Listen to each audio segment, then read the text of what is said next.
Everyone, कैसे हैं आप सभी। उम्मीद करती हूँ कि आप सभी ठीक होंगे।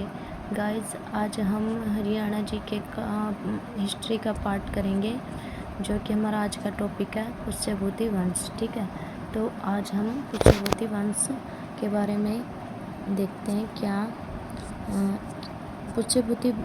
पुष्यभूति प्राचीन भारत का प्रसिद्ध राजवंश था, जिसने लगभग 6वीं शताब्दी के अंत से लेकर लगभग 7वीं शताब्दी के मध्य तक राज किया था।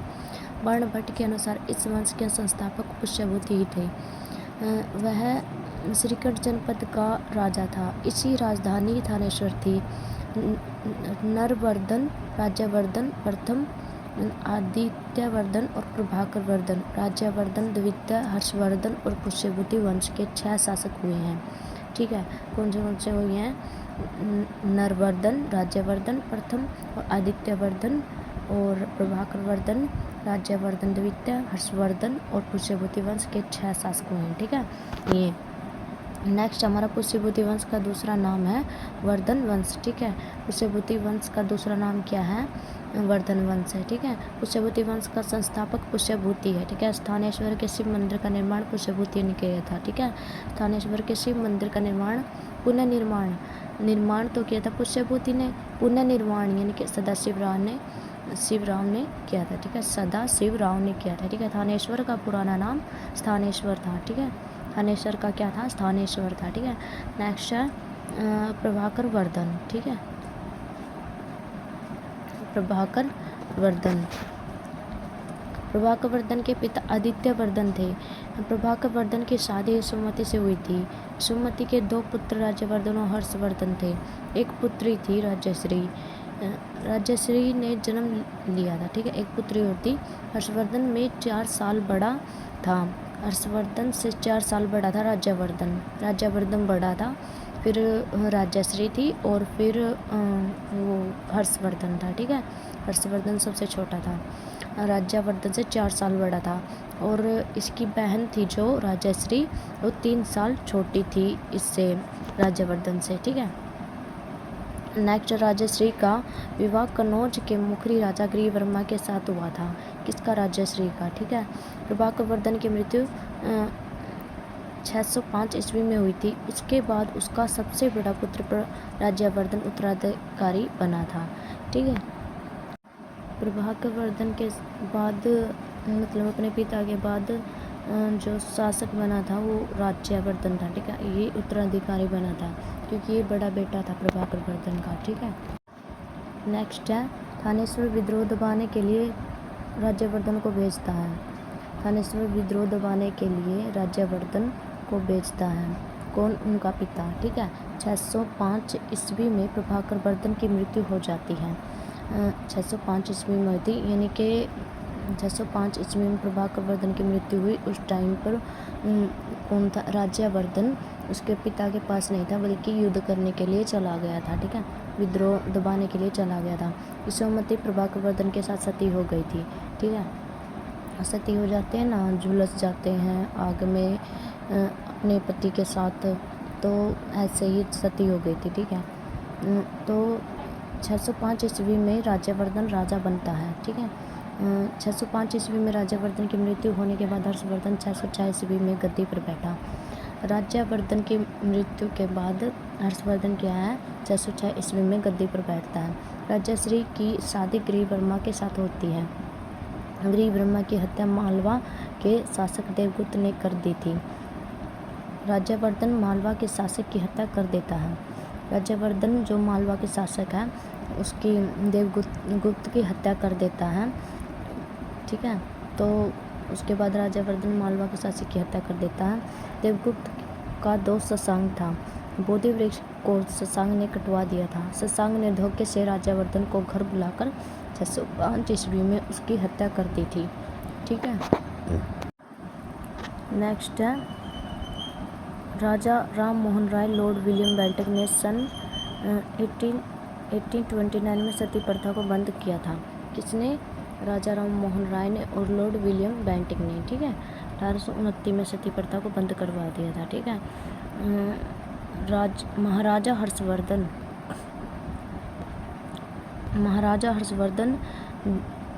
महाराजा हर्षवर्धन का जन्म हुआ था 519 ईस्वी को, ठीक है, 590 ईस्वी को। 606 ईस्वी में हर्षवर्धन राजा बने थे, 16 वर्ष का था उस टाइम, 16 ईयर्स का था, ठीक है। तो हर्षवर्धन ने राजा बनते ही शशांक को हरा दिया था। किसको हरा दिया था? शशांक को हरा दिया था। हर्षवर्धन ने हरा दिया, ठीक है, शशांक को। महाराजा हर्षवर्धन की राजधानी थानेश्वर थी, दूसरी राजधानी कन्नौज थी। 629 ईस्वी में हर्षवर्धन के दरबार में चीनी यात्री ह्वेनसांग आया था, ठीक है। ह्वेनसांग की पुस्तक ऋषि योग की। ह्वेनसांग को यात्रियों का राजकुमार कहा जाता था। ह्वेनसांग हरियाणा में 634 ईस्वी में आया और 644 ईस्वी तक हरियाणा में रहा था। दरबारी कवि बाणभट्ट था। बाणभट्ट की रचना हरचरित्र और कादम्बरी थी। हरचरित्र में प्रभाकर वर्धन की मृत्यु और सुमति सती होने के साक्ष्य मिलते हैं। हर्षवर्धन एक अच्छे रचनाकार थे। रचना नागानंद प्रियदर्शी का रत्नावली। कुंभ के मेले की शुरुआत महाराजा हर्षवर्धन ने की थी। महाराजा हर्षवर्धन के समय हुण जाति भारत पर आक्रमण करती है, ठीक है। महाराजा हर्षवर्धन के समय जो हुण जाति है भारत पर आक्रमण करती है, ठीक है, तब महाराजा हर्षवर्धन संभालते हैं, ठीक है। 634-35 में हर्षवर्धन और पुलकेशिन II का युद्ध नर्मदा नदी के किनारे हुआ। इसमें हर्षवर्धन की हार होती है। इस युद्ध की जानकारी यह अभिलेख में मिलती है। पुलकेशिन II चालुक्य वंश का था। जो पुलकेशिन II था वो चालुक्य वंश का था। महाराजा हर्षवर्धन की मृत्यु 647 ईस्वी में हुई थी, ठीक है। नेक्स्ट है हमारा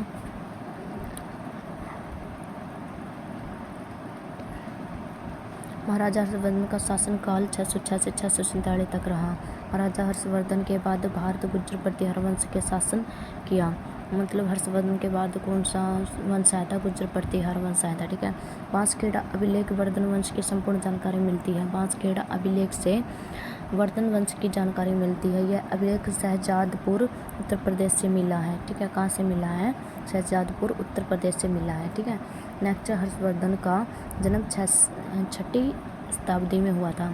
612 ईस्वी में महाराजा हर्षवर्धन ने शीलादित्य की उपाधि धारण की थी। ह्वेनसांग को आधुनिक शाक्य मुनि, यात्रियों का राजकुमार तथा नीति का पंडित कहा गया था। हर्षवर्धन प्रयाग में हर 5 वर्ष बाद एक आयोजन कराते थे। इसे महामोक्ष परिषद नाम दिया गया था। महाराजा हर्षवर्धन के समय राज्य को भुक्ति कहा जाता था।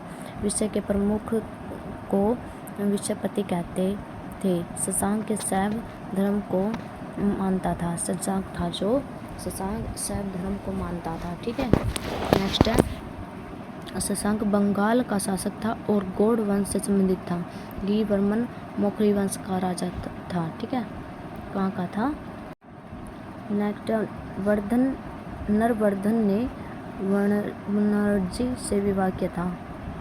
वर्जणी से। राज्यवर्धन प्रथम ने अप्सरा से विवाह किया था और आदित्यवर्धन ने महासनी गुप्ता से विवाह किया था। प्रभाकर वर्धन ने यशोमती से विवाह किया था, ठीक है। नेक्स्ट है MCQ है हमारे अभ्यास के प्रश्न है, इनको करते हैं। नंबर 1 पुष्यभूति वंश की स्थापना किसने की थी? पुष्यभूति ने। नेक्स्ट है पुष्यभूति वंश का दूसरा नाम क्या है? वर्धन वंश, ठीक है। और थर्ड है स्थानेश्वर के शिव मंदिर का निर्माण किसने करवाया था? पुष्यभूति ने। नेक्स्ट है स्थानेश्वर के शिव मंदिर का पुनर्निर्माण किसने करवाया था? किसने करवाया था? सदाशिव राव ने, ठीक है। स्थानेश्वर का प्राचीन नाम क्या था? स्थानेश्वर। पुष्यभूति की राजधानी कौन सी थी? स्थानेश्वर। पुष्यभूति वंश के कौन कौन से राजा थे? उपयुक्त सभी नरवर्धन, राज्यवर्धन प्रथम और आदित्यवर्धन। प्रभाकर वर्धन के पिता का क्या नाम है? आदित्यवर्धन, ठीक है। नेक्स्ट है 9 प्रभाकर वर्धन की पत्नी का क्या नाम था? यशोमती, ठीक है।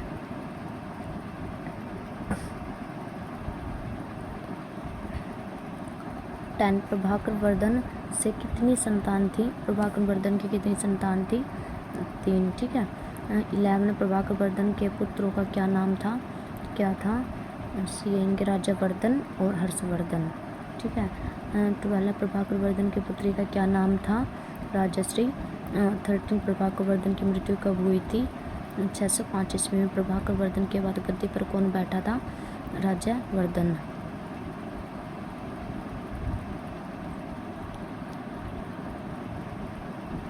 यशोमती किसके साथ सती हो जाती है? प्रभाकर वर्धन के साथ। राज्यश्री का विवाह किस राजा के साथ होता है? ग्रहवर्मन। 17 राज्यश्री का विवाह किस वंश के राजा के साथ हुआ? मोखरी वंश के साथ। मोखरी वंश का। 18 ग्रहवर्मन की हत्या कौन करता है? देवगुप्त। नेक्स्ट 19 देवगुप्त की हत्या कौन करता है? राज्यवर्धन। ठीक है। नेक्स्ट 20 देवगुप्त का मित्र कौन होता है? कौन है? शशांक। ठीक है।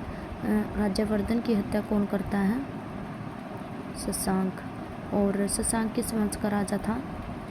गौड़ वंश। बोधि वृक्ष को किसने कटवाया था? शशांक ने।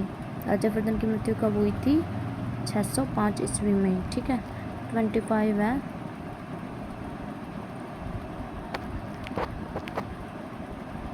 राज्यवर्धन के बाद गद्दी पर कौन बैठता है? हर्षवर्धन। ठीक है। 26 हर्षवर्धन का जन्म कब हुआ था? 519। 27 हर्षवर्धन की गद्दी पर कौन बैठता है? कब बैठता है हर्षवर्धन गद्दी पर?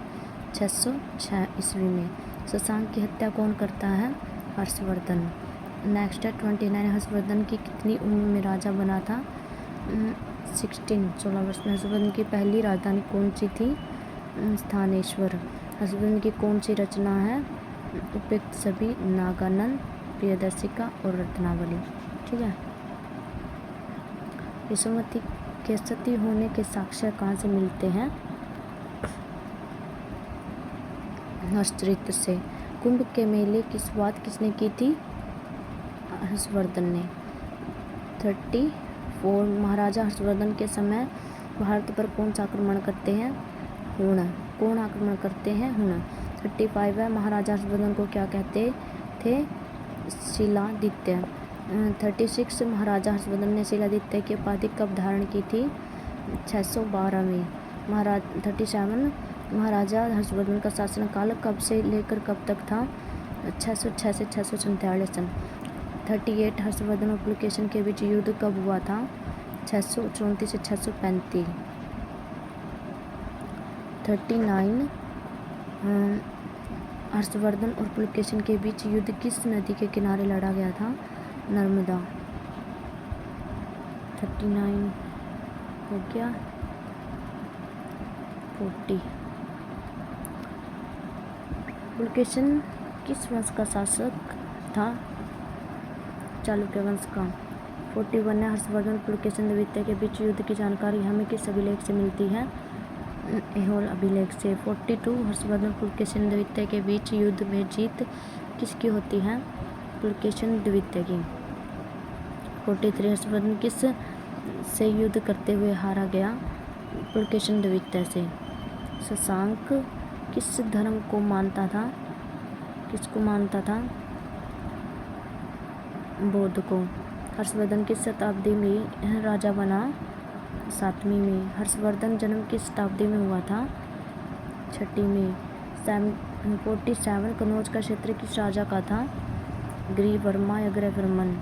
48 शशांक किस कौन सी उपाधि थी? उपयुक्त सभी, शाक्यमुनि, नीति का पंडित, यात्रियों का राजकुमार। ठीक है। ऐहोल अभिलेख की रचना किसने की थी? ऐहोल अभिलेख की रवि कृति ने। 50 प्रयाग में हर 5 वर्ष के बाद एक आयोजन होता था, उसे कहा गया था महामोक्ष परिषद। 51 वर्धन वंश की संपूर्ण जानकारी किस अभिलेख से मिलती है? बांसखेड़ा अभिलेख से। 52 बांसखेड़ी खेड़ा अभिलेख किस लिपि में था? ब्राह्मी और संस्कृत में। ठीक है। नेक्स्ट है 53 महाराजा हर्षवर्धन के समय राजा को क्या कहते थे? भुक्ति। 54 विषय के प्रमुख को क्या कहते थे? विश्वपति। 55 महाराजा हर्षवर्धन की मृत्यु कब हुई थी? 647 में। और 56 वर्धन वंश के बाद किस राजवंश का उदय हुआ था? गुर्जर प्रतिहार वंश का। हमारा टॉपिक है गुर्जर प्रतिहार वंश का। ये टॉपिक तो करेंगे। राजा मिहिर भोज के बारे में पेहवा अभिलेख जानकारी देता है। पेहवा को हरियाणा का गया कहा जाता है। राजा मिहिर भोज के समय घोड़ों का व्यापार होता था। 9वीं शताब्दी में पेहवा व्यापार का प्रमुख मुख्य केंद्र होता था। राजा मिहिर भोज का शासनकाल 836 से 886 तक रहा। गुर्जर प्रतिहार वंश के बाद हरियाणा में तोमर वंश आया। 9वीं शताब्दी में अग्रोहा से एक ईंट पर संगीत 7 स्वर लिखे मिले। ये शास्त्रीय संगीत के साक्ष्य मिले। अग्रोहा से मृदभांड मिला। अग्रोहा से सूर्य देवता की मूर्ति मिली। अग्रोहा से टकसालों के साक्ष्य मिले। हरियाणा में गुर्जर प्रतिहार वंश की नींव नागभट्ट द्वितीय ने रखी थी। नागभट्ट द्वितीय वत्सराज का पुत्र था। नागभट्ट का पुत्र रामभद्र था। नागभट्ट का द्वितीय वत्सराज पुत्र था। नागभट्ट द्वितीय वत्सराज का पुत्र था। और जो नागभट्ट का पुत्र था वो रामभद्र था। ठीक है, रामभद्र का पुत्र कौन था? राजा मिहिर था। राजा मिहिर भोज को भोज प्रथम कहकर पुकारते थे। ठीक है, भोज प्रथम के नाम से प्रसिद्ध थे राजा मिहिर भोज। हरियाणा में गुर्जर प्रतिहार वंश के बाद तोमर वंश का उदय होता है। ठीक है, कुछ मल्टीपल चॉइस क्वेश्चन है, इनको देखते हैं। फर्स्ट क्वेश्चन है, वर्धन वंश के पतन के बाद हरियाणा में किस वंश का उदय हुआ था? गुर्जर प्रतिहार वंश का। और नागभट्ट द्वितीय किस वंश का राजा था? गुर्जर प्रतिहार वंश का। नागभट्ट द्वितीय का पुत्र कौन था? रामभद्र। 4 है, रामभद्र का पुत्र कौन था? मिहिर भोज। 5 क्वेश्चन है, मिहिर भोज किस नाम से जाना जाता है? भोज प्रथम। 6 क्वेश्चन है, मिहिर भोज गद्दी पर कब बैठा? 836 में। 7 मिहिर भोज का शासनकाल क्या था? 836 से 85। 836 से 885। नेक्स्ट है 8 क्वेश्चन है, मिहिर भोज के शासनकाल में व्यापार का केंद्र था पेहवा। 9 क्वेश्चन है, पेहवा अभिलेख किस शताब्दी का था? 9वीं शताब्दी का। 10 है, राजा मिहिर भोज के समय घोड़े के व्यापार के लिए प्रसिद्ध था, क्या था? पेहवा। ठीक है। 11 पेहवा वर्तमान में कहाँ पर है? कुरुक्षेत्र में। 12 प्राचीन समय में घोड़ों का व्यापार कहाँ होता था? पेहवा। 13 है, मिहिर भोज के बाद राजा कौन बनता है? महेंद्रपाल प्रथम। 14 है, गुर्जर प्रतिहार वंश के बाद हरियाणा में कौन सा वंश आया था? तोमर। ठीक है। नेक्स्ट टॉपिक है हमारा हिस्ट्री का, तोमर वंश। ठीक है, तोमर वंश का संस्थापक अनंगपाल तोमर था। अनंगपाल द्वितीय ने सूरजकुंड का निर्माण करवाया था। ठीक है, सूरजमल से मतलब इष्ट देवता भगवान सूर्य देव के स्मृति में फरीदाबाद में सूरजकुंड का निर्माण करवाया। सूरजकुंड का प्राचीन नाम मयूर झील था। तोमर के पतन का कारण महमूद गजनवी व उनके उत्तराधिकारियों के भारत पर आक्रमण थे। अनंगपाल तोमर ने दिल्ली की स्थापना की थी। दिल्ली की स्थापना 736 में की थी। अनंतपुर बांध का निर्माण 8वीं शताब्दी में हुआ था। सूरजकुंड का निर्माण 10वीं शताब्दी में हुआ था। अनंगपाल द्वितीय को राजा सूरजमल कहते हैं। दिल्ली को डिलिका भी कहते हैं। तोमर वंश की जानकारी यश तिलक चंपू से मिलती है। फर्स्ट है, तोमर वंश की स्थापना किसने की थी? अनंगपाल ने। द्वितीय की स्थापना किसने की थी? अनंगपाल ने। दिल्ली का दूसरा नाम क्या था? डिलिका। और 4 था, सूरजकुंड का निर्माण किसने करवाया था? अनंगपाल द्वितीय ने। ठीक है। नेक्स्ट क्वेश्चन है 5 क्वेश्चन है, दिल्ली की स्थापना कब हुई? 736 में। और 6 क्वेश्चन, अनंतपुर बांध का निर्माण किस शताब्दी में हुआ था? 8वीं में। 7 है, तोमर वंश के इष्ट देवता कौन थे? सूर्यदेव। 8 है, सूरजकुंड का दूसरा नाम क्या है? मयूर झील। 9 क्वेश्चन है, हरियाणा में सूरजकुंड झील पर कहाँ पर है? फरीदाबाद। और 10 है, अनंगपाल द्वितीय को क्या कहते हैं? सूरजमल। 11 तोमर वंश के इतिहास की संपूर्ण जानकारी किस में मिलती है? यश तिलक चंपू से। तोमर वंश के पतन का क्या कारण था? महमूद गजनवी और गजनवी के उत्तराधिकारी हुए। ठीक है, नेक्स्ट है महमूद 13 क्वेश्चन है, महमूद गजनवी ने जब उत्तर भारत पर आक्रमण किया था उस समय हरियाणा पर किस वंश का अधिकार था? गुज्जर प्रतिहार वंश का। ठीक है गाइस, वीडियो को पूरा देखने के लिए धन्यवाद। जिस भी साथी ने पहली बार विजिट किया है, चैनल को सब्सक्राइब करना और लाइक करना, शेयर करना।